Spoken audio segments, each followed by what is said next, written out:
The rain came down in sheets across Manhattan that November evening, turning the streets of Little Italy into rivers of reflected neon and amber streetlights. Inside La Stella d'Oro, the city's most exclusive Italian restaurant, the weather seemed like a distant memory.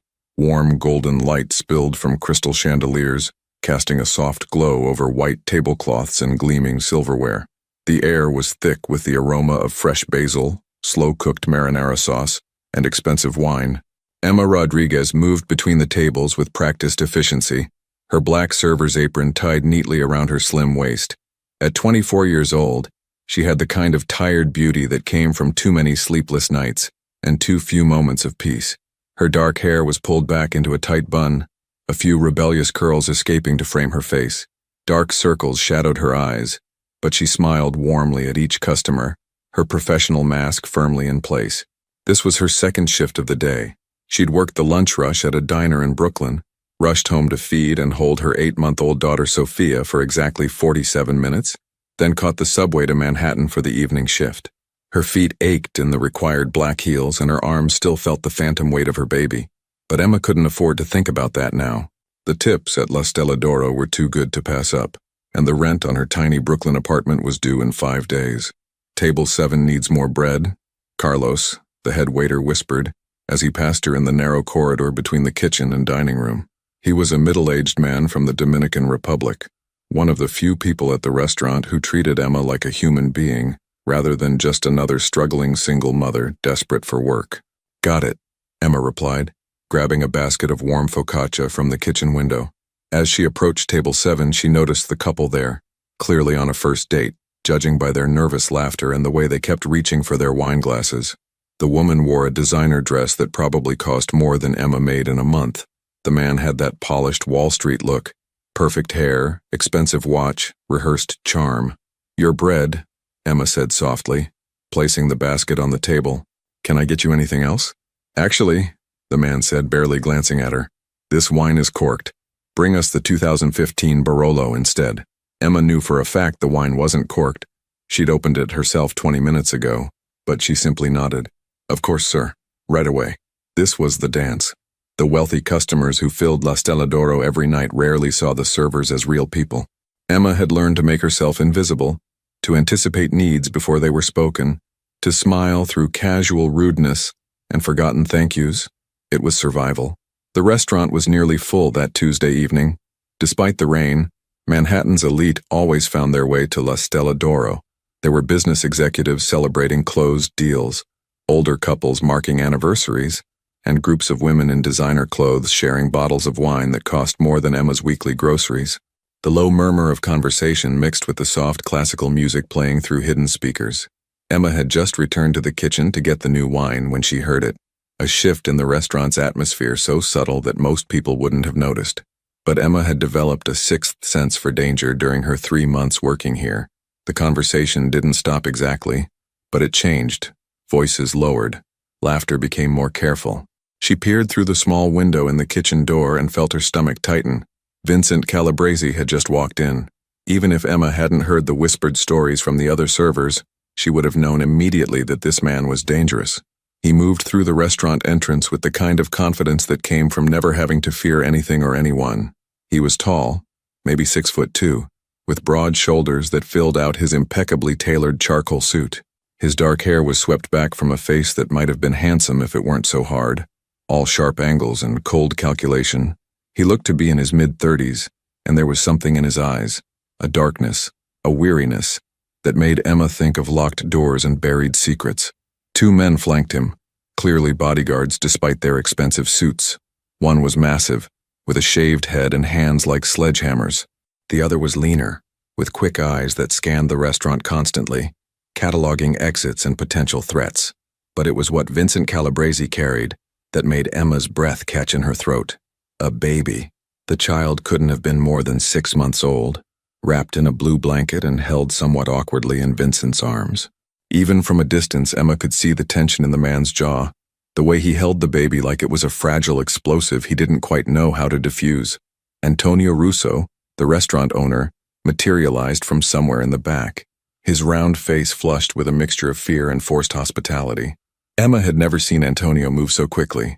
He practically ran to the entrance, his hands already gesturing toward the best table in the house, a large booth in the back corner with a view of the entire restaurant, and more importantly, easy access to the rear exit. "Mr. Calabresi," Antonio said, his Italian accent thicker than usual with nervousness. "What an honor. Please, please, your usual table is ready." Vincent didn't smile. He simply nodded once and allowed Antonio to lead him through the restaurant. Every person they passed found something fascinating about their plates. Eyes dropped. Conversation stuttered and resumed in quieter tones. Emma watched a businessman at table 4 literally turn pale when Vincent walked by.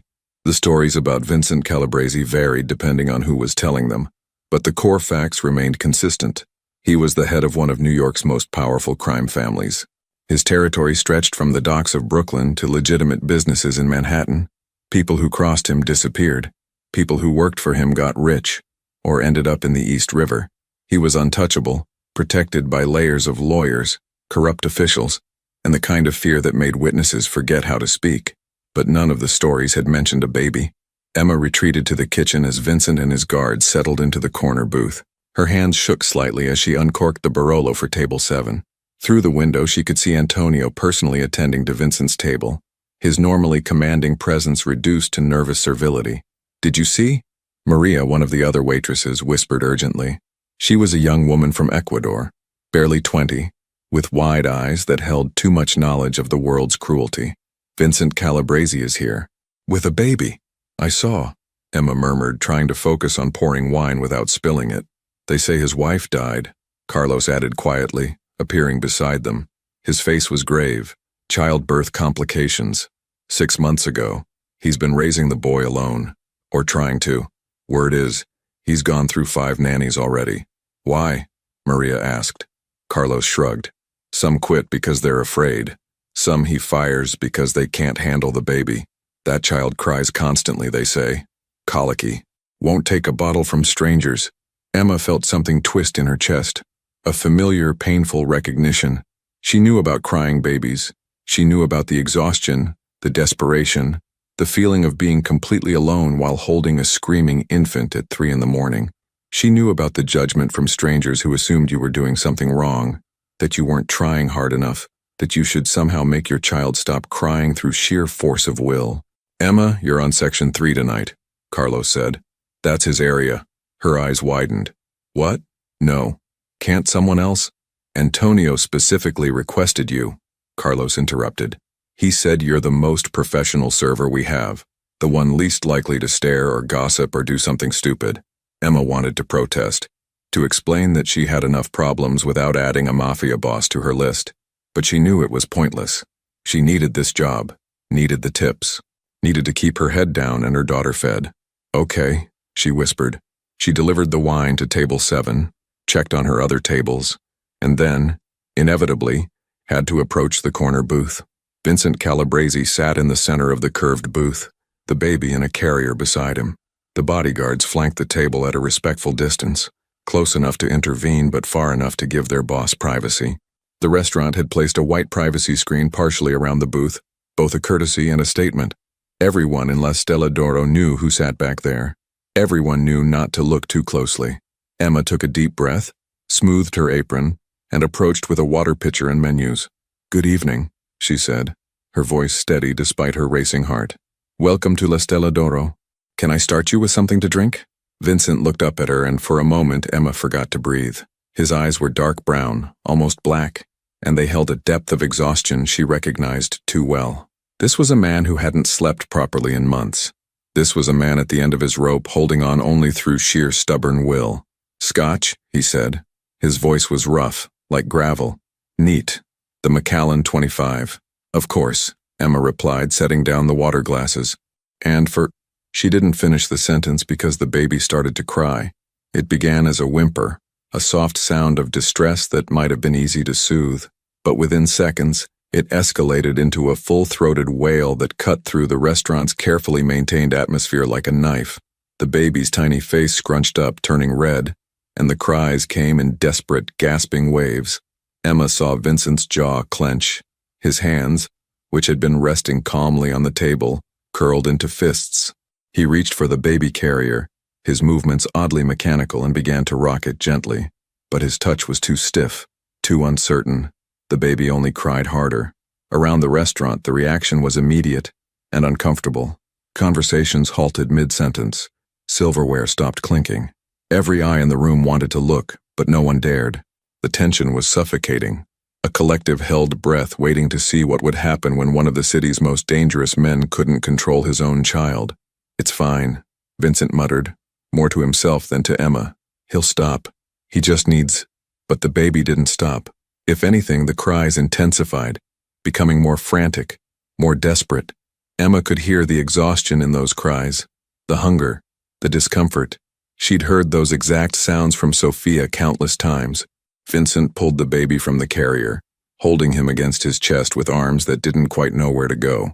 His expensive suit was already stained with spit up. His perfectly styled hair had come loose from being run through by frustrated fingers. In this moment, he didn't look like a feared mafia boss. He looked like what he was, a grieving widower completely overwhelmed by fatherhood. "Sir," Emma heard herself say before she could stop herself. "I could—" Vincent's eyes snapped to her, and for a second she saw anger there. But beneath it was something else, something vulnerable. "What?" he demanded. The baby screamed louder, his tiny fists waving in the air. Emma swallowed hard. Every instinct told her to back away, to mind her own business, to not get involved with this man and his problems. But she'd spent the last 8 months learning to listen to a different instinct, the one that came from being a mother. "I'm sorry," she said quietly, "but I couldn't help noticing. I have a daughter. She's 8 months old. Sometimes when babies cry like this, they just need—" "You have a child?" Vincent interrupted. His eyes scanned her face as if seeing her for the first time. "Yes, sir." "And she cries like this?" "Sometimes," Emma admitted. "Most babies do. It's normal. It doesn't mean you're doing anything wrong." Something flickered across Vincent's face. Relief, maybe, or surprise, as if no one had ever told him that before. As if all 5 of his failed nannies had made him feel like his son's crying was somehow his fault. The baby's screams reached a new pitch.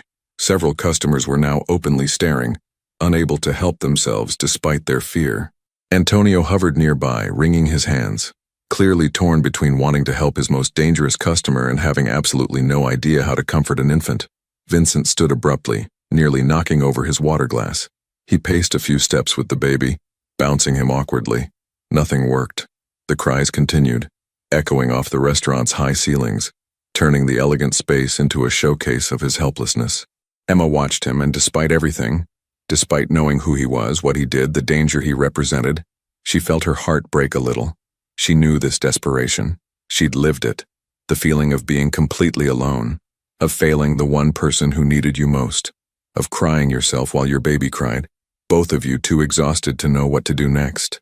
"Would you—" Vincent started, then stopped. His pride visibly warred with his desperation. "Would you like to try?" The question hung in the air between them. Emma's first instinct was to refuse, to politely decline and step back into her role as invisible server. Getting involved with Vincent Calabrese in any way was dangerous. Everyone in the restaurant could feel that truth in their bones, but the baby's cries pulled at something deep in her chest, that sound of pure need, of an infant who couldn't explain what was wrong, who just needed someone to understand, to help, to care. She thought of Sophia, probably crying right now in their apartment while Mrs. Chen from next door tried unsuccessfully to soothe her. Mrs. Chen was kind, but she was 70 years old and didn't have the strength to walk a fussy baby for hours. Emma thought of all the times she'd wished someone would just help her, would see her struggling and offer a hand without judgment. "If you'd like," Emma heard herself say, "I could hold him for a moment, just to see if a different person might help." Vincent stared at her for a long moment. The bodyguards shifted, clearly uncertain about this development. Around the restaurant, Emma could feel dozens of eyes on them, everyone trying to process this surreal scene. A waitress offering to help Vincent Calabrese with his crying baby. Finally, Vincent gave a short nod. "Okay." He stepped closer, and Emma got her first clear look at the baby. He was beautiful despite his distress. Dark wispy hair, chubby cheeks red from crying, eyes squeezed shut. He wore a blue outfit that was rumpled and slightly damp, probably from being held by stressed, sweaty hands all day. Vincent transferred the baby to Emma's arms with the careful uncertainty of someone handling nitroglycerin. The moment the infant settled against Emma's chest, she felt her body respond instinctively. Her arms curved around him naturally. Her hand supported his head without thinking. Her body began the gentle sway that every mother knows, the rhythm that exists somewhere between heartbeat and breath. "Hey there," Emma murmured softly. "Hey, sweet baby. It's okay. I know." The baby's cries stuttered for a moment, confused by the change. Emma shifted her hold slightly, tucking him closer to her warmth. She began to hum, not consciously choosing a melody, but letting whatever wanted to come flow out. It was a lullaby her grandmother had sung to her in Puerto Rico, before her family moved to New York, before life got complicated and hard. The humming turned into soft singing, the Spanish words coming back to her from childhood. "Duerme, duerme, negrito, que tu mama está en el campo, negrito." The baby's cries began to quiet. Not immediately. Nothing with infants was ever immediate. But gradually, his screams became whimpers, then soft hiccuping sounds, then finally, blessed silence. His tiny body relaxed against Emma's, his breathing evening out. One small fist grabbed onto her shirt and held tight. Emma looked up and found Vincent staring at her with an expression she couldn't quite read. Shock, maybe, or disbelief. Around them, the restaurant had gone completely silent. Even the classical music seemed to have faded into the background. "How did you—" Vincent started, his rough voice barely above a whisper. "Sometimes they just need to be held a certain way," Emma said softly, still swaying gently. "And sometimes they can sense when the person holding them is too stressed. Babies pick up on that." Vincent's jaw worked as if he wanted to say something but couldn't find the words. His hands hung at his sides, empty for the first time in months. He looked lost. The baby made a small sound, not quite a cry, but a whimper of need. Emma felt the familiar rooting motion against her chest and realized what the problem was. "He's hungry," she said. "He can't be," Vincent replied immediately.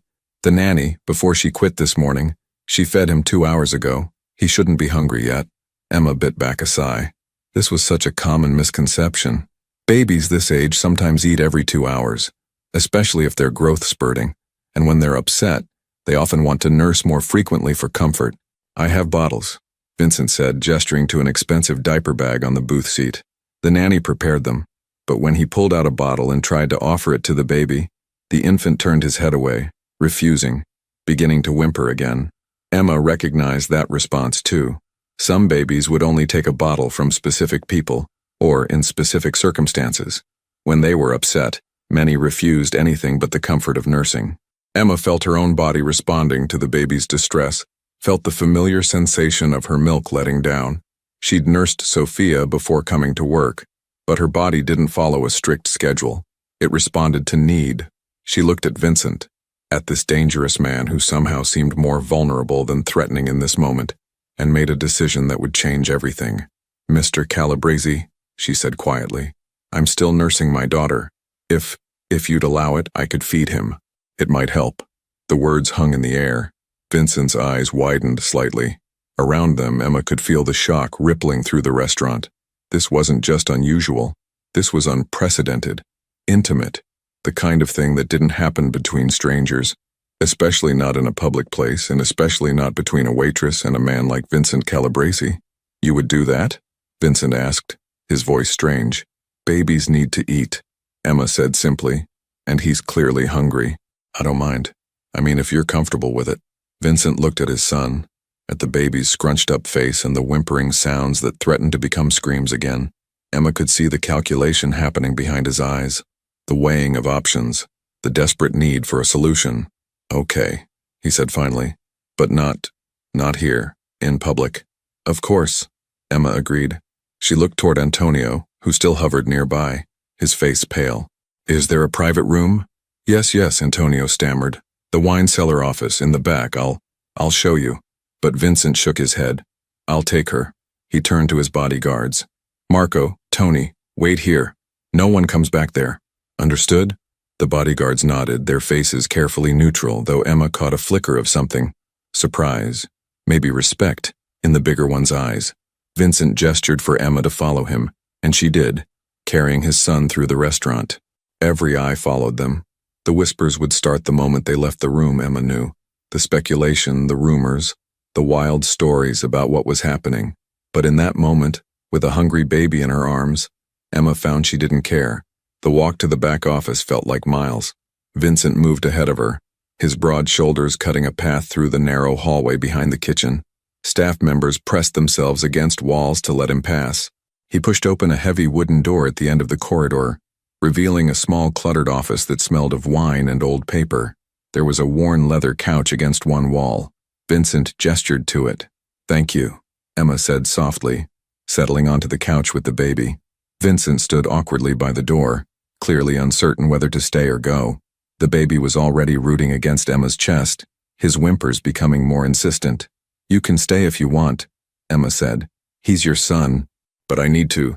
She gestured to her shirt. "I'll turn around," Vincent said quickly, and did so, facing the wall. Emma appreciated the gesture. She adjusted her shirt as modestly as possible and brought the baby to her breast. He latched immediately, his desperate suckling gradually evening out into a more peaceful rhythm. The relief was instant, both for the baby and for Emma's overfull breasts. In the quiet of the small office, with only the sound of the baby nursing and the muffled noise of the restaurant beyond the door, Emma finally let herself process what she'd just done. She'd basically told one of New York's most powerful crime bosses that she'd breastfeed his baby. She'd touched his child, taken him from his arms, and walked into a private room alone with a man who could make her disappear without a trace. But looking down at the peaceful infant in her arms, feeling his small body relax as his hunger was satisfied, Emma couldn't bring herself to regret it. "What's his name?" she asked softly. Vincent's shoulders tensed at the question. For a moment, she thought he wouldn't answer. Then quietly, "Michael. Michael Anthony Calabresi. That's a beautiful name." Silence fell again. Emma could hear Vincent's breathing, could sense his tension even though he wasn't facing her. She wondered what he was thinking, what it cost a man like him to accept help, to show weakness, to trust a stranger with his child. "My wife chose it," Vincent said suddenly. Before he stopped, couldn't finish. "I'm sorry," Emma said, and meant it. "Carlos told me what happened. I can't imagine." "No," Vincent agreed. "You can't." But his tone wasn't harsh, just tired. So incredibly tired. Michael's suckling slowed, became more relaxed. Emma could feel him getting drowsy, the warm milk and comfort finally giving him what he needed. She looked at his perfect little face and felt tears prick her eyes. No baby should lose their mother. No father should have to navigate this alone. "Can I ask you something?" Vincent said, still facing the wall. "Of course. How do you do it? How do you keep going when you're alone with a baby and everything feels impossible?" The raw honesty in his question stunned her. This wasn't the feared Mafia boss speaking. This was just a man, a grieving, exhausted father who didn't know how to save his son from drowning in both their pain. Emma thought about her answer carefully. "I don't always keep going," she admitted. "Sometimes I cry in the bathroom while Sophia screams. Sometimes I sit on the floor at 3 a.m. and wonder how I'm going to make it through another day. But then she smiles at me or she falls asleep in my arms and I remember why I have to try. And if there's no one to help, no family, then you find moments of grace wherever you can," Emma said. "Like tonight. Michael needed help. I could give it. That's enough." Vincent turned around then, and Emma saw that his eyes were red. He wasn't crying. Men like him probably hadn't cried since childhood. But he was close. He looked at his son, peacefully nursing in a stranger's arms, and something in his hard face softened. "Thank you," he said, and the words sounded like they cost him everything. "You're welcome," Emma replied. Michael had fallen asleep, his tiny mouth slack, a drop of milk on his lips. Emma carefully detached him and adjusted her shirt, then stood slowly, cradling the sleeping baby. "Here," she said, offering Michael back to his father. Vincent took him with more confidence than before, his arms curving naturally around his son. He looked down at the peaceful infant and something like wonder crossed his face. "He never sleeps," Vincent murmured. "Not like this. Not for months." "He will now," Emma assured him. "He was just hungry and overtired. He'll probably sleep for a few hours." Vincent looked up at her, and in that moment Emma saw him clearly. Not a criminal, not a feared boss, just a man who loved his son and didn't know how to save him. "I need to get back to work," Emma said quietly. "But if you need anything else tonight—" "Wait," Vincent said. "What's your name?" "Emma. Emma Rodriguez." "Emma Rodriguez," he repeated, as if memorizing it. "How much do you make here? In tips?" The question caught her off guard. That's not why I know," Vincent interrupted, "but answer anyway." Emma hesitated. On a good night? Maybe $200. Vincent pulled out his wallet with his free hand, careful not to disturb the sleeping Michael. He extracted a stack of $100 bills. Emma counted at least 20, and held them out to her. I can't accept that, Emma said immediately. You fed my son, Vincent stated. You gave him something I couldn't. That's worth more than money. He's a baby who needed help. That's not a transaction. Vincent's expression shifted, something like respect flickering in those dark eyes. You're not like most people. I'm exactly like most people, Emma corrected. I'm just a mother who saw another mother's baby in need. But I'm not a mother, Vincent said quietly. I'm just a man who doesn't know what he's doing. That's every parent, Emma told him. We're all just figuring it out as we go. Vincent looked at her for a long moment, then put the money away. Then let me pay you differently. Come to work for me. Be Michael's nanny. Emma's heart stopped. What? You're good with him. He trusts you and you're… Vincent paused, searching for words. You're not afraid of me. Or you are. But you helped anyway. That takes courage. Mr. Calabresi, the nanny quit this morning. I'm desperate. Name your price. Emma thought of her Brooklyn apartment, the stack of overdue bills on her counter, Sophia crying in Mrs. Chen's arms, the double shifts that never seemed to be enough. She thought of stability, of being able to feed her daughter without counting pennies, of maybe, finally, having something like security. But she also thought of who this man was, what he did, the danger that came with being in his world. I need to think about it, Emma said. Vincent nodded slowly. Fair enough. But Emma? Yes? Thank you. For tonight. For seeing Michael as just a baby who needed help. Not as the son of… He stopped, seemed to reconsider. Just thank you. You're welcome, Emma said again. She left the office on shaking legs and returned to the restaurant floor. The whispers started immediately. Eyes followed her. Questions hung in the air, unasked but obvious. Emma ignored them all. She returned to her tables, took orders, delivered food, smiled her professional smile. But her mind was miles away, replaying the last 30 minutes over and over. When she finally looked toward the corner booth, Vincent was gone. His bodyguards had cleared out. Only Antonio remained, holding an envelope with her name on it. From Mr. Calabresi, Antonio said, his voice strange. And Emma? Whatever you did back there, it was the right thing. Inside the envelope was $5,000 in cash and a business card with a phone number.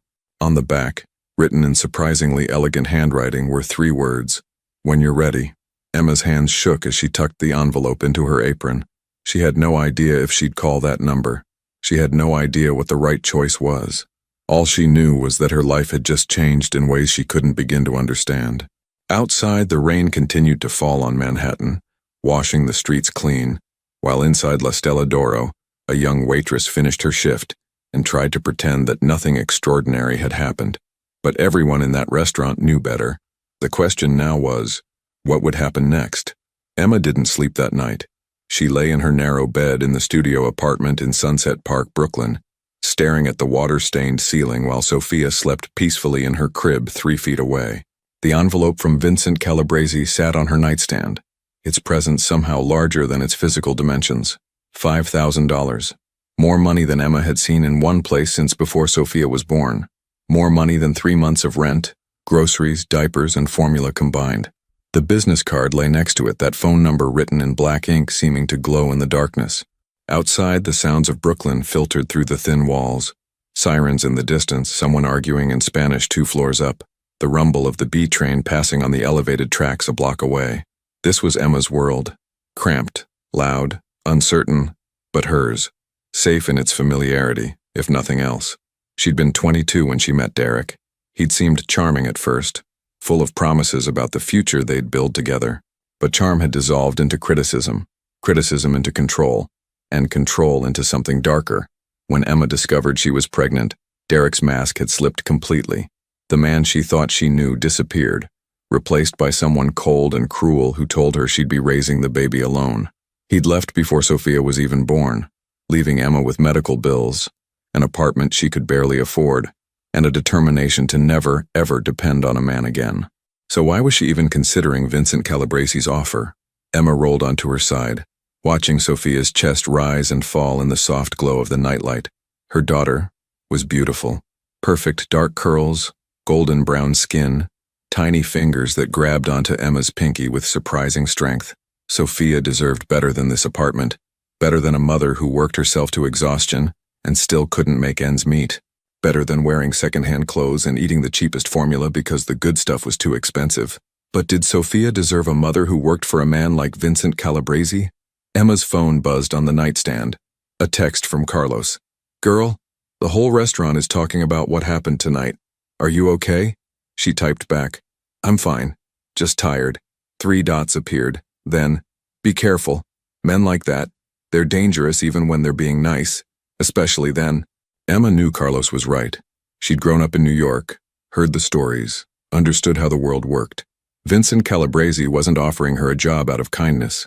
He was desperate, and desperate men made deals that served their interests first. But she'd also seen something else in that wine cellar office. She'd seen a father who loved his son, but didn't know how to show it. A man drowning in grief and responsibility, trying to hold it together while falling apart inside. She'd seen her own desperation reflected back at her. Another text from Carlos. "Whatever you decide, I got your back." Emma smiled despite herself. Carlos was one of the good ones. A father of 3 who understood what it meant to work 2 jobs to keep your family afloat. He'd covered for her more than once when she'd been late because Sophia was sick or Mrs. Chen couldn't babysit. "Thank you," she typed back. "That means everything." She put the phone down and reached for the envelope, pulling out the bills and counting them again. $5,000. She could pay off her credit card debt, fix the leak in the bathroom, buy Sophia new clothes that actually fit, maybe even save some for emergencies. Or she could use it as a cushion while she figured out what to do about Vincent's offer. Emma got up quietly, careful not to wake Sophia, and went to the small kitchen area. She made tea, the cheap kind from the bodega on the corner, not the fancy stuff the customers at La Stella d'Oro drank, and sat at the wobbly table where she paid her bills and ate her meals. The business card seemed to stare at her. What would it mean to work for Vincent Calabrese? She'd be taking care of Michael, presumably in Vincent's home. She'd be entering a world she knew nothing about, surrounded by danger and people who lived by rules she didn't understand. She'd be taking Sophia into that environment, but she'd also be getting paid enough to finally breathe, to stop choosing between electricity and groceries, to maybe, possibly, start building something like a stable life for her daughter. Emma pulled out her laptop, a 6-year-old model that took forever to boot up, and started researching. She typed Vincent Calabrese, New York into the search bar and spent the next hour reading everything she could find. The articles painted a picture she expected: federal investigations that went nowhere, suspected involvement in construction rackets and dock operations, connections to old money crime families, a reputation for being smart enough to stay out of prison. There were photos of him at charity galas, standing next to politicians and business leaders, always in expensive suits, always with that same hard expression. But there were also older articles, from 6 months ago, about his wife Maria. She'd been 28, a teacher from Staten Island, daughter of a legitimate businessman.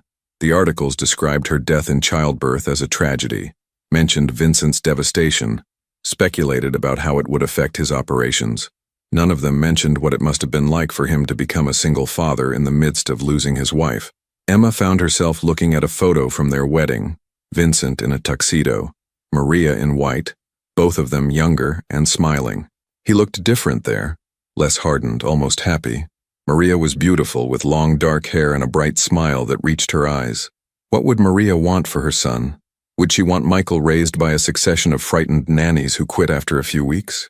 Or would she want someone who actually cared, who saw Michael as a baby who needed love, not just an obligation? Emma closed the laptop and looked at the clock. 3:47 a.m. In 2 hours, Sophia would wake up for her morning feeding. In 5 hours, Emma was scheduled for the breakfast shift at the diner. In 8 hours, she'd need to be at La Stella d'Oro for the dinner prep. She couldn't keep living like this. Something had to change. Emma picked up the business card, turned it over in her fingers, and made her decision. At 9 o'clock the next morning, after feeding Sophia and getting her settled with Mrs. Chen, Emma stood outside a phone booth, one of the few remaining in Brooklyn, and dialed the number on Vincent's card. She didn't want to use her cell phone, didn't want there to be a direct connection, a record. She knew that was probably paranoid, but caution felt appropriate. The phone rang twice before a woman answered. Calabrese residence. Emma's throat went dry. Hi. My name is Emma Rodriguez. I need to speak with Mr. Calabrese. One moment, please.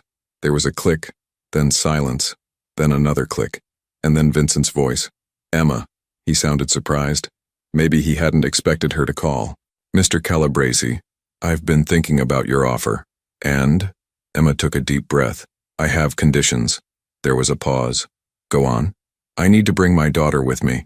I can't afford separate childcare, and I won't leave her with strangers all day. If I'm taking care of Michael, Sophia comes too. That's acceptable. I need a contract. A real one, written up by a lawyer, with my salary, hours, and responsibilities clearly defined. I need to know exactly what I'm agreeing to. That can be arranged. Vincent's tone was businesslike now, professional. What else? I need you to understand that I won't be involved in any other aspect of your life. I'm there to take care of Michael. Nothing else. I don't want to know about your business. I don't want to be part of anything illegal. I'm just a nanny. The pause was longer this time. You're setting boundaries. Yes. Most people don't do that with me. I'm not most people, Emma said, echoing his words from the night before. She heard what might have been a soft laugh. No, you're not. Okay, Emma Rodriguez. I agree to your conditions. Can you come to my home today? We'll discuss the details, you can see where you'd be working, and if you still want the job after that, we'll move forward. Where do you live? Sands Point, Long Island. I'll send a car for you. What's your address? Emma hesitated, then gave him the cross streets near her apartment. She still wasn't ready to give him her exact location. The car will be there in an hour. Bring your daughter. Mr. Calabrese. Vincent, he interrupted. If you're going to work for me, call me Vincent. Vincent, Emma amended, the name feeling strange on her tongue. Thank you for understanding about my conditions. Thank you for calling, he replied. I wasn't sure you would. He hung up before she could respond. Emma stood in the phone booth for a long moment, processing what she'd just done. Then she ran back to her apartment, her heart pounding. Mrs. Chen was rocking Sophia when Emma burst through the door, slightly out of breath. Mrs. Chen, I'm so sorry, but I need to take Sophia for the day. Something came up. The elderly woman handed over the baby with a knowing smile. Good opportunity? Maybe, Emma said. I hope so. She packed Sophia's diaper bag with practiced efficiency. Diapers, wipes, change of clothes, bottles, her favorite stuffed rabbit. Then she changed into the nicest outfit she owned. A simple navy dress that she usually wore to job interviews, paired with the least scuffed of her 3 pairs of shoes. She pulled her hair back into a neat bun, applied minimal makeup, and looked at herself in the bathroom mirror. She looked tired, scared, but also determined. We're going on an adventure, mija, Emma whispered to Sophia, who gurgled happily in response. Mama's trying to make things better for us. Please be good today, okay? Sophia grabbed Emma's nose, which Emma chose to interpret as agreement. Exactly 1 hour after the phone call, a sleek black car pulled up to the corner Emma had specified. It wasn't a limousine, nothing that ostentatious, but it was clearly expensive. The driver was a middle-aged man in a suit who got out and opened the rear door without comment. Ms. Rodriguez? He asked politely. Yes, I'm Joseph. I'll be driving you to Mr. Calabrese's residence. The car seat for your daughter is already installed. Emma looked into the back seat and saw a high-end infant car seat, brand new, exactly the right size for Sophia. Vincent had thought of everything. The drive from Brooklyn to Long Island took about 45 minutes, through neighborhoods that got progressively wealthier. Emma watched the buildings change from her familiar tenements to brownstones to mansions, the streets becoming quieter and more tree-lined. Sophia dozed in her car seat, lulled by the smooth ride. Joseph didn't try to make conversation, for which Emma was grateful. She needed the time to think, to prepare herself for whatever came next. They turned onto a private road marked only by a discreet sign, private property. The car wound through trees for another quarter-mile before emerging into a clearing that made Emma's breath catch. Vincent Calabrese's home was enormous, a 3-story colonial mansion in white stone, with columns flanking the entrance and perfectly manicured grounds that seemed to stretch forever. There was a fountain in the circular driveway, a garden visible around one side, and what looked like a guest house in the distance. This wasn't just wealth. This was generational money, the kind that built empires and bought politicians. Emma felt her courage wavering. What was she doing here? She didn't belong in a place like this. But then Joseph opened her door, and Sophia woke up with a little cry, and Emma remembered why she'd come. She lifted her daughter from the car seat and followed Joseph to the front door. It opened before they reached it. Vincent stood in the doorway, wearing dark slacks and a white dress shirt with the sleeves rolled up. He looked different in daylight, less intimidating somehow, though no less imposing. His eyes went immediately to Sophia in Emma's arms. "This is your daughter?" "Yes, this is Sophia." Vincent's expression softened almost imperceptibly. "She's beautiful. Come in." The interior of the house was just as impressive as the exterior. Marble floors, high ceilings, artwork that Emma suspected was original and expensive, but it was also strangely cold, lacking the warmth of a home where a child lived. Everything was too perfect, too pristine. "Michael is with one of my mother's friends," Vincent explained as he led her through the foyer into a large sitting room. "She's watching him for a few hours while we talk. Please, sit." Emma settled onto a cream-colored sofa that probably cost more than her entire apartment, holding Sophia protectively in her lap. Vincent sat across from her in an armchair, his posture formal, businesslike. "Can I get you something? Coffee? Water?" "Water would be nice, thank you." Vincent nodded to someone Emma hadn't noticed, a woman in her 50s who'd been standing quietly by the doorway. She disappeared and returned moments later with a bottle of water and a glass. "This is Margaret," Vincent said. "She manages the household staff." "Margaret, this is Emma Rodriguez. If she accepts the position, she'll be Michael's nanny." Margaret smiled warmly. "It's nice to meet you, dear. And who's this little one?" "My daughter, Sophia." "She's precious," Margaret said genuinely. "We'll make sure both of you are comfortable here." Emma felt some of her tension ease. Margaret seemed kind, normal, a welcome anchor in this overwhelming situation. After Margaret left, Vincent leaned forward, his forearms resting on his knees. "I want to be direct with you, Emma. I need help with my son. I'm not good at this, at being a father on my own. I've tried 5 nannies in 6 months and none of them worked out. Some were afraid of me. Some couldn't handle Michael's crying. Some I had to let go because they were more interested in gossip and drama than actually caring for my son." "And you think I'll be different?" Emma asked. "I think you already proved you're different," Vincent replied. "Last night you saw a baby who needed help and you helped him. You didn't see an opportunity or a threat. You saw Michael. That's what he needs. Someone who sees him as a child, not as a symbol or a complication." Emma looked down at Sophia, who was playing with her fingers. "I understand that, but I need you to understand something too. I'm a single mother. I've been on my own since before Sophia was born. I know what it's like to feel desperate, to not know if you're doing anything right, to be so tired you can barely stand. But I also know that children need consistency. They need routine and safety and love. If I take this job, I need to know that you're committed to giving Michael those things." Vincent's jaw tightened. "What are you saying?" "I'm saying that I can help you be a better father, but I can't be a substitute parent. Michael needs you. He needs his dad to be present, to be involved, to show up even when it's hard. I can take care of him during the day, but you need to be there for bedtime, for morning feedings, for the moments that matter.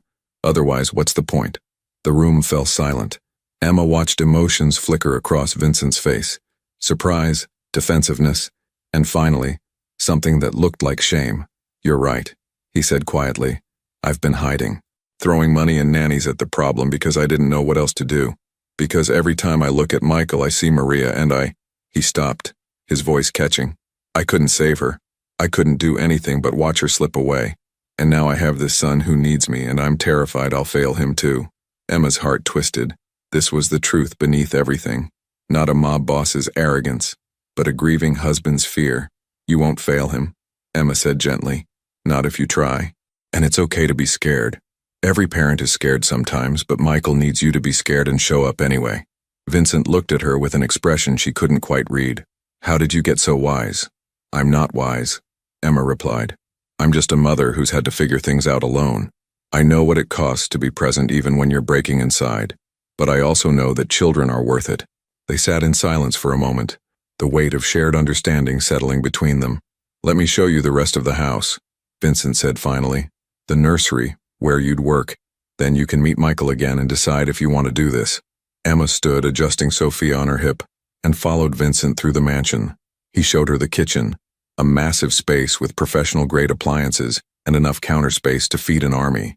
The staff quarters, where she could have her own room if she wanted, or she could commute from Brooklyn. A playroom that was already set up but looked unused. filled with expensive toys still in their packaging. And then, the nursery. It was on the second floor at the end of a quiet hallway. Vincent opened the door and Emma stepped into a room that was both beautiful and heartbreaking. The walls were painted a soft blue, decorated with hand-painted clouds and stars. There was a crib made of dark wood, a changing table, a rocking chair by the window. Shelves held books and stuffed animals, everything a baby could need. But it was also sterile, impersonal, like a showroom, rather than a space where a child actually lived. "Maria designed this room," Vincent said from the doorway. His voice was thick. "She spent hours planning every detail. She wanted Michael to feel safe here, loved. But I don't know if he does." Emma walked to the window and looked out over the grounds. She could see gardens, a section of the Long Island Sound in the distance, trees swaying in the autumn breeze. "He will," Emma said. "Once there's someone here who fills this room with warmth and care. Once it stops being a beautiful space and becomes a home." She turned to find Vincent watching her with an intensity that made her breath catch. "50,000, he said abruptly. "What?" "Your salary. $50,000 a year plus health insurance for you and Sophia, plus room and board if you choose to live here, plus use of a car. Those are my terms." Emma's mind reeled. $50,000? That was more than twice what she made from both her jobs combined. That was security. That was a future. "That's too much," she heard herself say. Vincent shook his head. "It's what you're worth, what Michael's safety and happiness are worth." "And Emma?" He stepped into the nursery, his presence filling the space. "I meant what I said yesterday. You're not like most people. You set boundaries. You speak truth. You see people, really see them, not just what they can do for you. That's rare, that's valuable, and that's exactly what my son needs." Emma looked down at Sophia, then at the nursery, then back at Vincent. This was the moment, the decision that would change everything. She thought about her cramped apartment, the bills she couldn't pay, the future she couldn't provide. She thought about Sophia growing up with nothing, struggling the way Emma had struggled. She thought about Michael, a baby who'd lost his mother and desperately needed someone to show him he was loved. And she thought about the risk, the danger of entering this world, the fear of what it might cost her. But when she looked at Vincent, she didn't see a criminal. She saw a father trying desperately to save his son from drowning in both their grief. She saw herself reflected back. "I'll need that contract," Emma said. "Everything in writing, clear terms. I'll have my lawyer draw it up today. You can have your own lawyer review it before you sign." "I don't have a lawyer. I'll pay for one. This needs to be legitimate, Emma. You need to feel safe." Emma nodded slowly. "Okay, then yes, I'll do it." Vincent's entire body seemed to relax, as if he'd been holding his breath. "Thank you. You don't know what this means. When do you want me to start? Is Monday too soon?" That gave her 3 days to quit her jobs, arrange her life, prepare Sophia. It wasn't much time, but then again, when had Emma ever had the luxury of time? "Monday works. Do you want to live here? We have plenty of space, and it would make mornings easier." Emma hesitated. Living here would mean total immersion in this world, no separation between work and home. But it would also mean Sophia would grow up in safety and comfort, with space to play and clean air to breathe. "Can I think about it? Maybe start by commuting and see how it goes?" "Of course, whatever makes you comfortable." Vincent pulled out his phone and typed something quickly. "I'm having Margaret prepare some lunch. You should eat before you go back. And I'd like you to spend some time with Michael this afternoon if you're willing. See if what happened last night was a fluke or if you really do have a gift with him." "I don't have a gift," Emma said. "I just understand babies." "That's the same thing." They went downstairs and Margaret had indeed prepared lunch. Sandwiches, fruit, soup that smelled incredible. Emma fed Sophia while eating, acutely aware that this might be her future, eating in this enormous kitchen, surrounded by this wealth, caring for a child who wasn't hers, but who needed her anyway. Halfway through the meal, the front door opened, and Emma heard voices. A moment later, an older woman entered the kitchen carrying Michael. She was in her 60s, well-dressed, with sharp eyes that immediately assessed Emma. "Vincent," she said. "Who is this?" "Mama, this is Emma Rodriguez." "Emma, my mother." "Lucia Calabresi." Lucia's eyes narrowed. "The waitress?" "The new nanny," Vincent corrected, his tone carrying a warning. Lucia looked between them, clearly suspicious, but she handed Michael to Vincent without comment. The baby immediately began to fuss, his little face scrunching up in preparation for crying. "He's been difficult all morning," Lucia said. Wouldn't take his bottle, wouldn't sleep. I swear this child is cursed with— He's not cursed, Mama, Vincent interrupted tiredly. He's 6 months old and grieving his mother. Babies don't grieve. Yes, they do, Emma said before she could stop herself. Lucia turned to her, eyebrows raised. Excuse me? Emma felt her face flush but didn't back down. Babies absolutely grieve. They feel the absence of their primary caregiver. They sense stress and sadness in the adults around them. Michael lost his mother. Of course he's struggling. The kitchen fell silent. Lucia stared at Emma with an expression somewhere between offense and surprise. Vincent looked like he was trying not to smile. Margaret had very conveniently found something to organize on the far counter. Michael's fussing escalated into crying. Vincent began the awkward bouncing Emma had witnessed before, his body tense, his face showing his frustration. May I? Emma asked quietly. Vincent handed Michael over immediately, as if he'd been waiting for her to ask. The moment Michael settled into Emma's arms, his crying began to ease. She swayed gently, humming the same lullaby from the night before, and within minutes, the baby had quieted completely. He looked up at Emma with wide, curious eyes, one tiny fist gripping her finger. Hello again, sweetheart, Emma murmured. Remember me? Michael made a soft cooing sound, and something in Emma's chest expanded. This baby, this little boy who'd lost so much, he deserved everything. She looked up to find the entire room staring at her. Lucia's face had gone from suspicious to astonished. Margaret was smiling. Vincent looked like he might actually cry. How did you do that? Lucia demanded. I've been trying to calm him for 2 hours. I just held him the way he wanted to be held, Emma said simply. Sometimes babies need to feel secure before they can relax. Lucia stepped closer, studying Emma with new intensity. You have a child of your own? Yes, Sophia, she's 8 months old. And the father? Mama, Vincent said sharply. But Emma met Lucia's eyes directly. Not in the picture, by his choice. Something shifted in Lucia's expression. Not quite approval, but a degree of respect. Raising a child alone is hard. Yes, it is. But you're managing. I'm trying. Lucia looked at Vincent. You should hire her. I already have. Good. Lucia turned back to Emma. My son needs help. Real help, not someone who's just here for a paycheck. Can you be that person? Emma looked down at Michael, who was starting to fall asleep in her arms, his breathing evening out. His little body finally relaxed. I can try, she said honestly. I can't promise I'll be perfect, but I can promise I'll care about Michael like he deserves to be cared about. Lucia nodded once, decisively. That's enough. Vincent, I'm leaving. Emma, welcome to the family. And just like that, she was gone, sweeping out of the kitchen with the same energy she'd brought in. Vincent let out a long breath. Sorry about her, she's protective. She loves you, Emma said. And Michael, that's good. She also just interrogated you like a witness. I've survived worse interrogations. Vincent smiled. A real smile, the first Emma had seen from him. It transformed his face, made him look younger, less burdened. I believe you. They spent the rest of the afternoon in the nursery. Emma held Michael while Vincent watched, asking questions about feeding schedules and sleep routines and developmental milestones. He pulled out a notebook and actually took notes, his brow furrowed in concentration. You're taking this seriously, Emma observed. You told me to show up, Vincent replied. This is me showing up. Emma felt a surge of respect for this man who was trying so hard to be better than his circumstances. As the sun began to set, painting the nursery in golden light, Michael fell into a deep sleep. Emma laid him gently in the crib, covering him with a soft blue blanket. Sophia was asleep too, having spent the afternoon playing on a blanket Emma had spread on the nursery floor. Vincent stood beside her, looking down at his son with an expression of wonder and pain. He looks like Maria when he sleeps, Vincent said quietly. Same long eyelashes, same little mouth. That must be hard, Emma said. It is, but it's also beautiful. He's all I have left of her. He's more than that, Emma corrected gently. He's himself. He's Michael. He'll have pieces of both of you, but ultimately, he'll be his own person. That's the gift. Vincent turned to her. How do you know these things? I don't know anything, Emma admitted.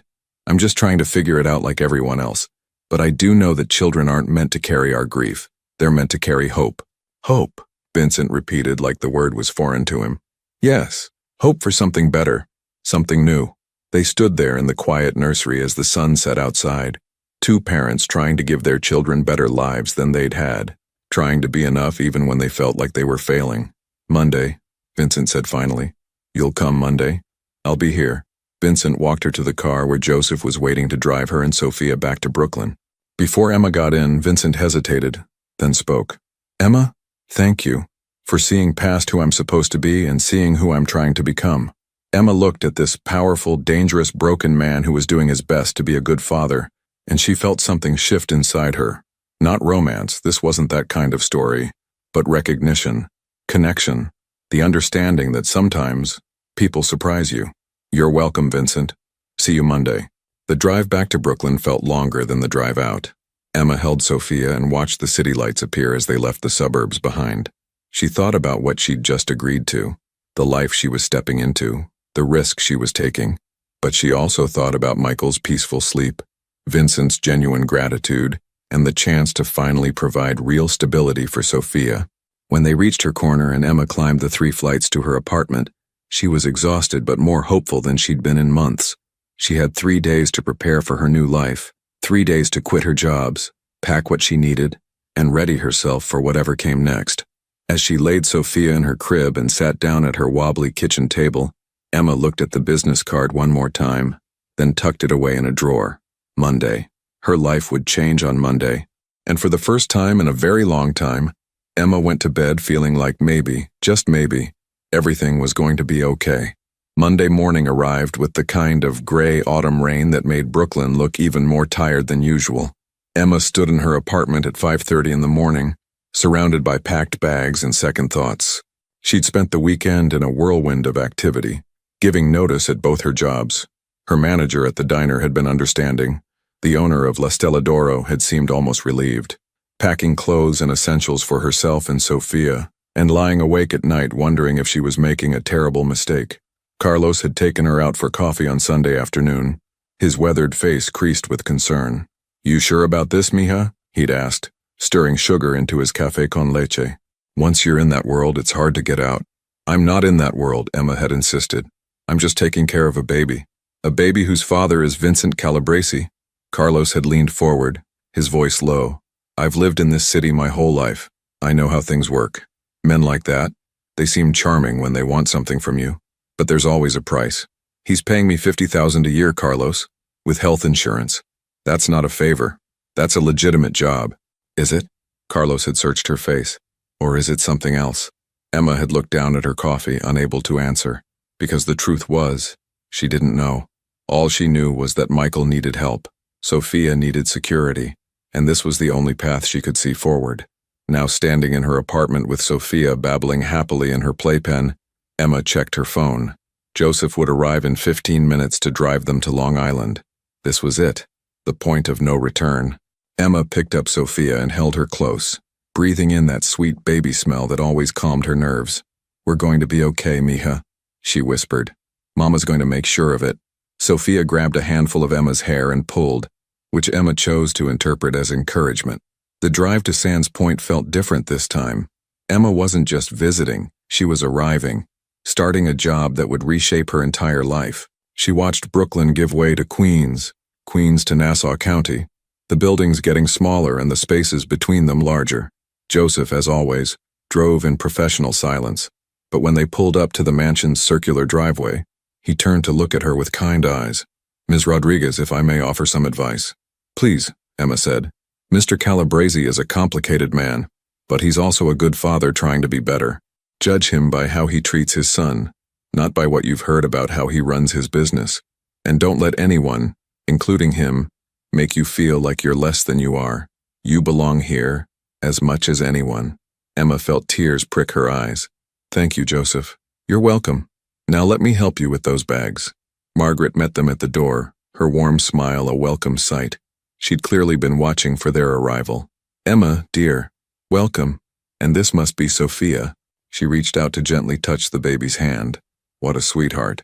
Come, let me show you to your room. Vincent thought you might want to stay here during the week at least to make mornings easier. I hadn't decided about that yet. Emma started. Oh, I know, dear. But he had a room prepared just in case. You can always commute if you prefer, but at least you'll have the option. Margaret led Emma through the mansion to a wing she hadn't seen before. She opened a door to reveal a beautiful suite.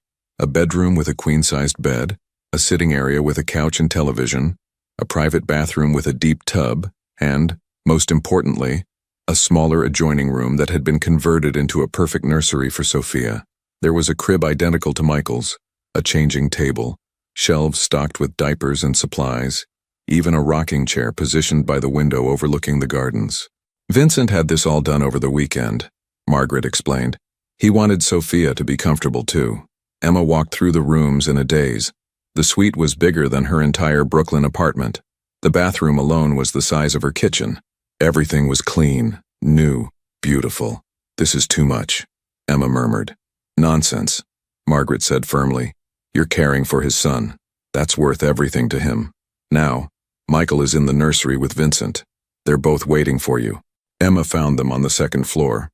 Vincent was sitting in the rocking chair holding Michael awkwardly while trying to give him a bottle.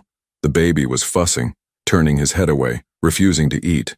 Vincent's hair was disheveled, his shirt wrinkled. Clearly he'd been at this for a while. "Good morning," Emma said softly from the doorway. Vincent looked up and the relief on his face was palpable. "Emma, thank God. He won't eat. I've been trying for 45 minutes. Emma set Sophia down on the playmat in the corner and approached carefully. "May I?" Vincent handed Michael over immediately. Emma settled into the rocking chair and examined the bottle. Formula mixed too thick, the nipple flow too slow for a hungry baby. "The formula needs more water," Emma explained gently. "And this nipple is for newborns. Michael needs a medium flow at his age. Do you have different ones?" I don't know. The last nanny just left everything when she quit." Emma stood, still holding Michael.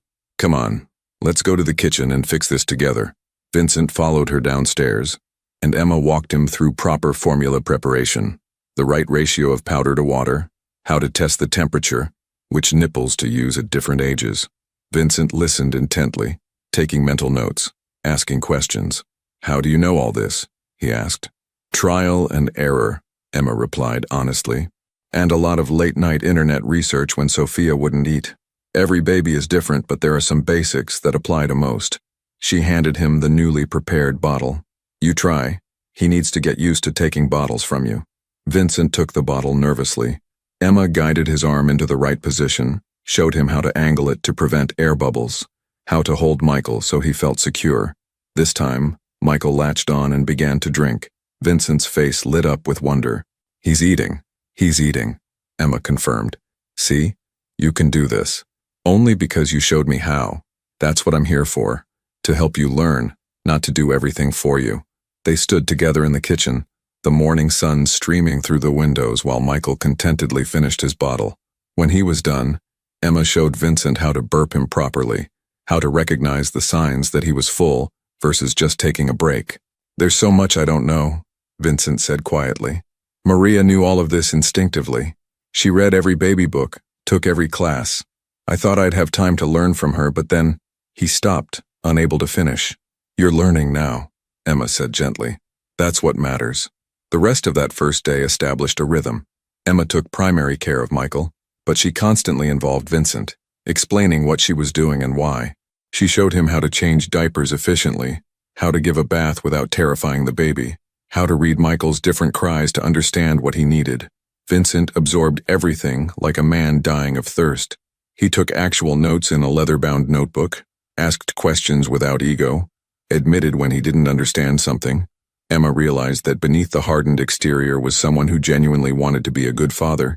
He just had no idea how. Around noon, they were in the nursery when Vincent's phone rang. He glanced at the screen and his expression hardened. "I need to take this. Business." "Go ahead," Emma said. "Michael and I will be fine." Vincent stepped into the hallway, and even through the closed door, Emma could hear his voice change, becoming colder, more authoritative. This was the other Vincent, the one the city feared. She focused on Michael, refusing to think about what that phone call might be about. When Vincent returned 10 minutes later, he looked tired. "I have to go out this afternoon, a meeting I can't avoid." "Okay," Emma said simply. Vincent hesitated. "You'll be all right here? Margaret is around if you need anything, and Joseph is available if you want to go anywhere. We'll be fine. Go handle your business." He looked at her for a long moment. "You're not going to ask what the meeting is about? You told me once that you respected boundaries." "I meant what I said," I'm here to take care of Michael, not to get involved in other aspects of your life. Something flickered across Vincent's face. Surprise, maybe respect. Most people are either too afraid to ask or too curious not to. I'm not most people, Emma reminded him. Vincent smiled slightly. No, you're not. After he left, Emma spent the afternoon getting to know the house and establishing routines. She fed Michael, put him down for a nap, then fed Sophia and let both babies sleep while she explored. The mansion was enormous, but oddly impersonal. Beautiful artwork hung on the walls. Expensive furniture filled the rooms, but there were no family photos, no personal touches. It was like a showroom pretending to be a home. Margaret found Emma in the library, staring at the floor-to-ceiling shelves filled with leather-bound books. It's overwhelming at first, Margaret said kindly, but you'll get used to it. Does it ever feel like a home? Emma asked. Margaret sighed. It did when Maria was alive. She brought warmth to this place. After she died, Vincent shut down. He threw himself into work, hired people to maintain the house, but he stopped living in it. He just existed here. That's so sad. It is. But maybe now, with you and Michael here, things will change. Margaret smiled. I've worked for this family for 15 years. I've never seen Vincent as engaged as he was this morning, learning how to feed his son. That's because of you. Emma shook her head. That's because of Michael. He just needed a reason to try. Sometimes we all need that, Margaret agreed. That evening, Vincent returned just before dinner. He came straight to the nursery where Emma was playing with both babies on the floor. How was he? Vincent asked immediately. Perfect. He napped for 2 hours, ate well, had a good diaper change routine. He's a sweet baby, Vincent, really. Vincent sat on the floor beside them, expensive suit and all, and reached out tentatively to Michael. The baby grabbed his father's finger and held on tight. I want to do his bedtime routine, Vincent said. Can you teach me? So Emma walked him through it. The bath, the lotion, the pajamas, the final bottle, the lullaby. She let Vincent do everything while she supervised, only stepping in when he got frustrated or uncertain. When Michael finally fell asleep in his crib, Vincent stood looking down at his son with an expression of pure love mixed with sorrow. Maria should be here for this, he whispered. She should be the one teaching me, doing this with me. I know, Emma said softly, and I'm sorry she's not. But Vincent, she would want you to keep trying. She would want Michael to have a father who shows up, who learns, who loves him enough to do the hard things. Vincent's eyes were wet when he turned to face her. How do you know what she would want? Because that's what any mother would want, for her child to be loved even in her absence. They stood in the quiet nursery, the night settling in outside the windows, and Emma saw Vincent's armor crack just a little more. Thank you, he said hoarsely, for today, for all of this. You're welcome. Emma excused herself to put Sophia to bed in their suite, and by the time both babies were asleep, she was exhausted. But it was a good exhaustion, the kind that came from meaningful work rather than desperate survival. She was getting ready for bed when her phone buzzed. A text from an unknown number. This is Vincent. I wanted to make sure you had my personal cell in case you need anything during the night. And Emma? Today was good. Really good. Thank you for not giving up on us. Emma stared at the message for a long time before responding. You're welcome. Get some sleep. Tomorrow we'll work on tummy time. She could almost hear his confusion in his response. What's tummy time? I'll explain tomorrow. Good night, Vincent. Good night, Emma. The days turned into a week and the week into 2. A routine emerged. Emma arrived early, or simply walked downstairs if she'd stayed over, which was becoming more frequent, prepared both babies for the day, involved Vincent in morning feedings and diaper changes before his business obligations took him away. Afternoons were spent with the babies, walks through the gardens when weather permitted, playtime on the nursery floor, establishing nap schedules that actually worked. Vincent came home every evening for Michael's bedtime routine, without fail. Even if he had meetings, even if he was tired, he showed up. Emma would hear his car in the driveway around 7 o'clock, and within minutes, he'd be in the nursery, ready to learn whatever new skill Emma had planned for that day. Today we're working on reading cues, Emma announced one evening. Reading cues? Vincent repeated, holding Michael against his shoulder. Yes, babies communicate all the time, but not with words. You need to learn Michael's specific signals. Watch. See how he's turning his head against your shoulder and making those little grunting sounds? Yes. That means he's getting tired but fighting it. If you start the bedtime routine now, he'll go down easily. If you wait until he's overtired, it'll be much harder. Vincent studied his son's face intently. I never noticed that before. That's because you were too stressed to notice. Now that you're calmer, you can actually see him. Emma watched Vincent process this, saw the moment he understood that his own emotional state affected his ability to parent. It was a breakthrough, one of many they'd had over the past 2 weeks. But not everything was smooth. There were difficult moments too. One afternoon, Emma was in the kitchen preparing bottles when she overheard Vincent on the phone in his study. The door was slightly ajar, and his voice carried. I don't care what he says, tell him if he doesn't comply there will be consequences. Real consequences. No, I'll handle it myself if I have to. Just get it done. The coldness in his voice made Emma's blood run cold. This was the other Vincent, the one she tried not to think about. The one whose business involved threats and violence and things she didn't want to know about. She quickly finished with the bottles and retreated to the nursery, her hands shaking slightly. That evening, when Vincent came for bedtime routine, Emma found herself watching him differently. Those same hands that gently cradled Michael, what did they do in his other life? That same voice that sang lullabies. What threats did it make? Vincent noticed her distance. Is something wrong? No, Emma said too quickly. Everything's fine. But he wasn't fooled. Emma, talk to me. She hesitated, then decided honesty was better. I overheard your phone call this afternoon, the one about consequences. Vincent's expression shuddered. I see. I don't want to know the details, Emma continued. I meant what I said. I'm not part of that side of your life. But Vincent, I need you to understand something. Whatever you do in your business, whatever choices you make out there, they can't come into this nursery. Michael needs his father to be present.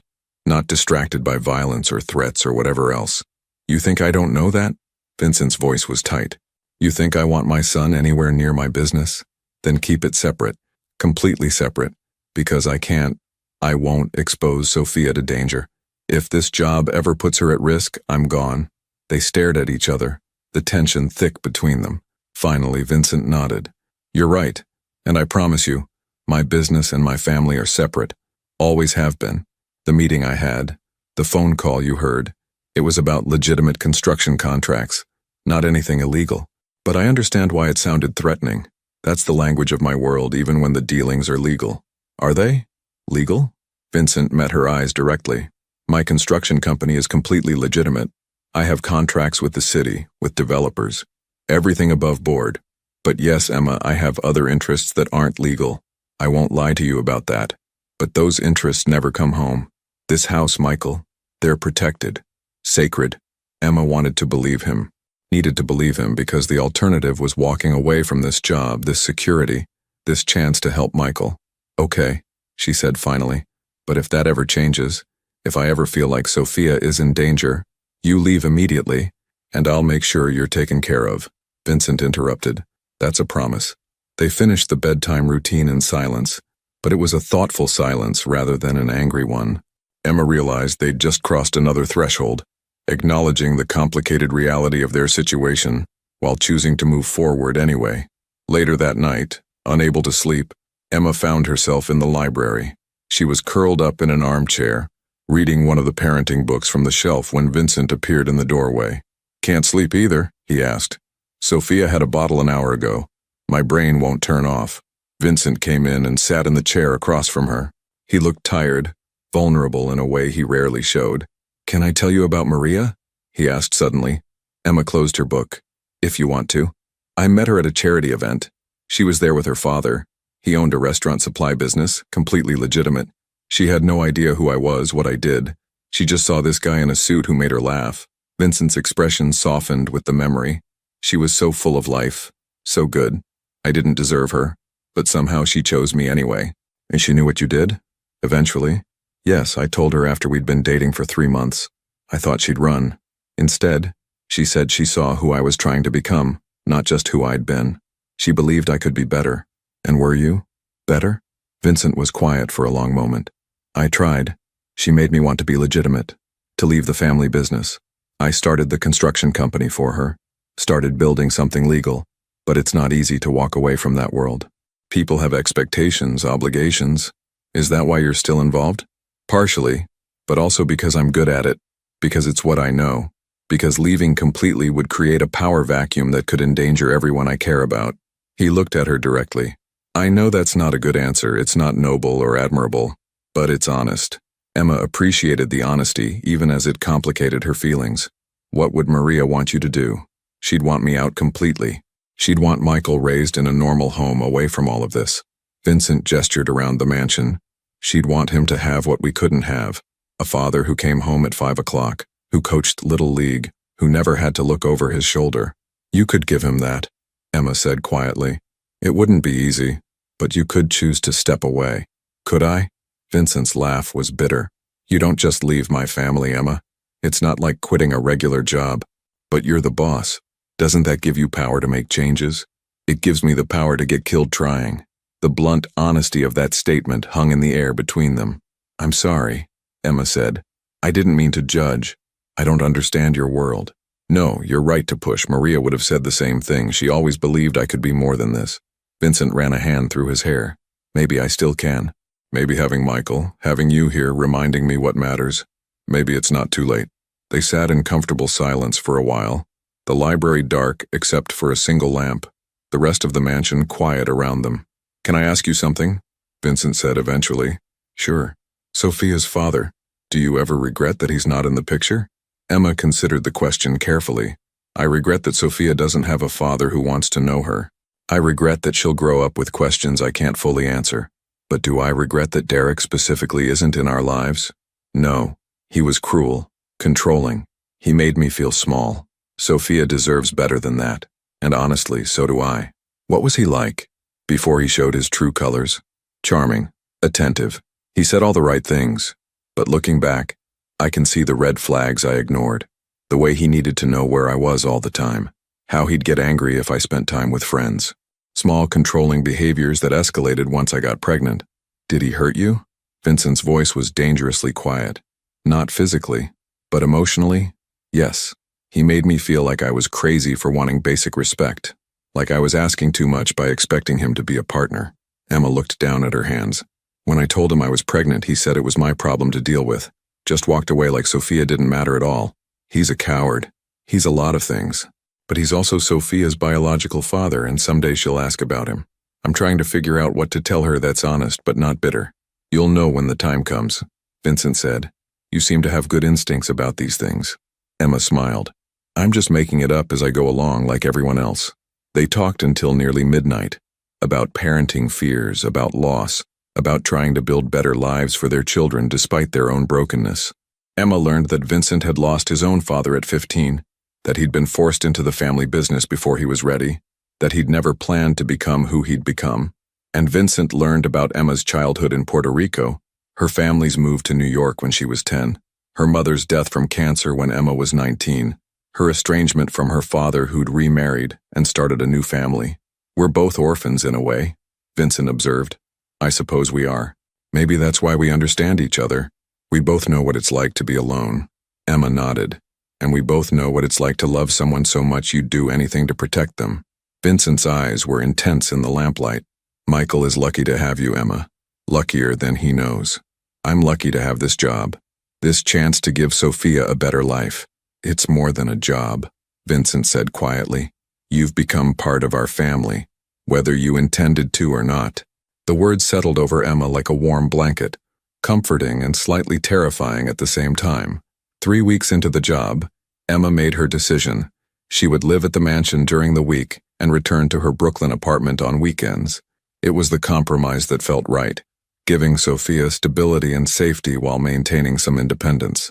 The rhythm of their lives became predictable in the best way. Emma would wake early, feed Sophia, then join Vincent and Michael for breakfast. Vincent learned to prepare bottles, pack diaper bags, identify teething symptoms. He became confident in his parenting, less dependent on Emma's constant guidance, but he still wanted her input, her presence, her perspective. What do you think about introducing solid food? He asked one morning while they sat in the nursery. Michael's 6 months old, it's definitely time. We should start with simple purees, sweet potato maybe, or banana. Will you show me how? Of course. But Vincent, you're doing really well. You know that, right? He looked surprised. I'm fumbling through. All parents fumble, but you're showing up, learning, adapting. That's what matters. Vincent's expression softened. I couldn't do this without you. Yes, you could. Maybe not as smoothly, but you'd figure it out. You're stronger than you think. These moments of connection became more frequent. They'd find themselves talking long after both babies were asleep, sharing stories and fears and hopes. Emma learned about Vincent's love of architecture, his secret passion for cooking, his dream of maybe, someday, opening a legitimate restaurant. Vincent learned about Emma's abandoned dreams of becoming a teacher, her love of poetry, her fear that she'd never be enough for Sophia. You're more than enough, Vincent told her one evening. Sophia is lucky to have you. I hope so. I hope when she's older she understands why I made the choices I made, why I took this job.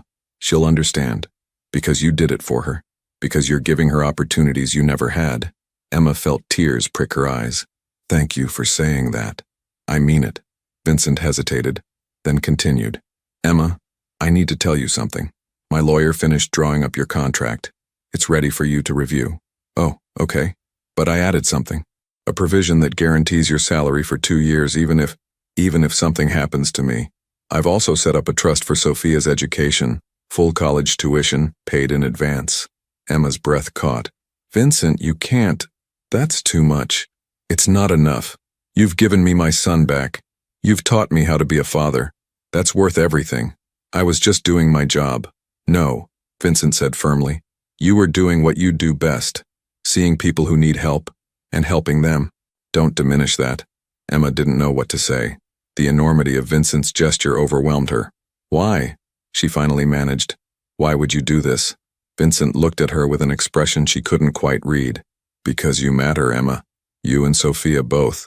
You've become family, and I take care of my family. Family. The word echoed in Emma's mind long after she'd said goodnight and retreated to her suite. She wasn't Vincent's family. She was his employee. But somewhere over the past few weeks, the lines had blurred.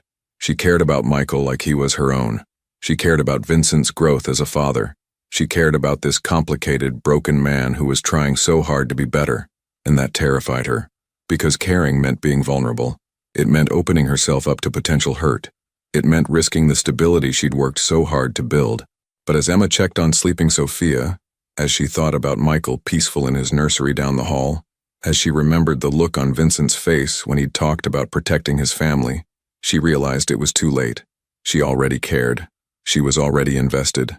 She was already part of something larger than just a job. For better or worse, Emma Rodriguez had found a new family. Now she just had to figure out what that meant, and whether she was brave enough to accept it.